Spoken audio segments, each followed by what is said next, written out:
निकिता एक गरीब परिवार की लड़की थी। गांव-गांव में 16-17 साल की उम्र होते ही शादी करने की जल्दी हो जाती है। निकिता की शादी करवाने के लिए उसका परिवार जल्दी में था, क्योंकि उसकी 2 छोटी बहनें जो थी, उसके पास भी शादी करने के अलावा और कोई चारा नहीं था। वह दिखने में एक साधारण सी लड़की थी और उसके घर के हालात भी दहेज देकर शादी करने के लिए अनुकूल नहीं थे, इसलिए उसकी शादी जुड़ती ही नहीं थी। उसमें या गोत्र में या कुंडली में कमी दिखाकर बहुत से रिश्ते मना कर देते थे। अंत में एक रिश्ता आया और उस लड़के ने उसे पसंद कर लिया। लड़का सेना में सिपाही था। बुजुर्ग लोगों ने शादी करने पर नाराजगी जताई और कहने लगे कि लड़का अपनी पत्नी को समय नहीं दे पाएगा और कल वो शहीद हो गया तो।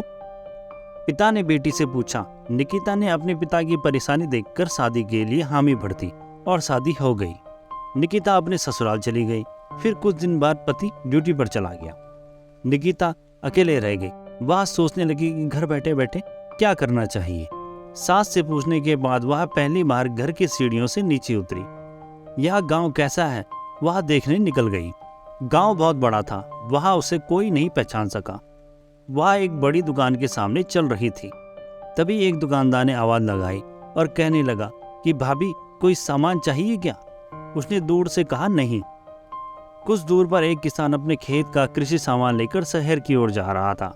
उस किसान ने निकिता को सलाम किया और पूछने लगा, भाभी आज यहाँ कहाँ? इस पर निकिता ने उससे कहा, आपको क्या करना है, मैं कहीं भी जाऊं? फिर किसान ने कहा, भाभी अगर आपको किसी भी चीज की जरूरत हो तो बस हमें बता देना। धीरे धीरे निकिता आधा गांव घूम चुकी थी, लेकिन घूमते घूमते उसे ऐसा कोई व्यक्ति नहीं मिला जो उससे बात नहीं कर रहा था। निकिता का सवाल था, इतने बड़े गांव में हमने कभी घर नहीं छोड़ा और किसी को जानते भी नहीं है, और फिर भी लोग मेरे साथ इतने प्यार से पेश आ रहे हैं और मुझे इतना सम्मान दे रहे हैं। हमारे गांव में मैं कभी पुरुषों से आंख भी नहीं मिला पाती थी। लोगों की ऐसी गंदी निगाहें देखकर मैंने उम्र में आने के बाद घर से बाहर निकलना ही बंद कर दिया था। लेकिन यहाँ स्थिति इतनी उल्टी कैसे है? घर जाकर उसने अपने सास से पूछा। सास ने कहा, ओह, तुम एक फौजी की पत्नी हो, इसलिए तुम्हें गांव में इतना सम्मान मिलता है, जैसे मुझे माँ बनने से मिलती है। यह सुनकर निकिता की आंखों में खुशी के आंसू आ गए। उसका सीना गर्व से फूल गया और वह खुश थी कि उसने एक फौजी को एक पति के रूप में चुना था।